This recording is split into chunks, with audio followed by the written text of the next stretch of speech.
Flex ko lang guys, pagkagaling ko galing sa pagtatrabaho, inayos ko itong aking harapan. Tinignan ko yung patula ko, aba may bunga na palang 2 piraso.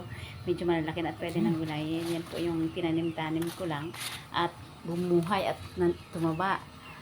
At nanghinayang naman ako patayin dahil maganda naman at palagay ko ay magbunga. Ayan nga po, nagkapagbigay ng bunga. Yan po yung nasa harapan, hindi magandang tingnan kung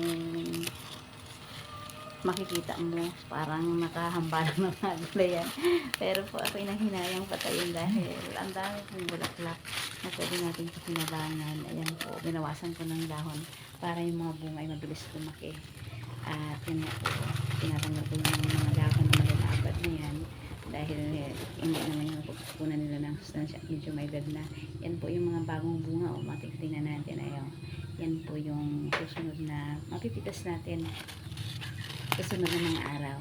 Yan, patuloy kong tinatanggalan ng mga dahon-dahon. Ayan, nakakatuwa na abungahin pa yung patulang yan. Hindi lang tayo makapag-share sa iba. At syempre, makapag-bita-bita din minsan. Makapagdagdag ng income, pambili man lang ng asukal, ulam. Yun po ay isa sa mga kasiyahan ko. Follow for more.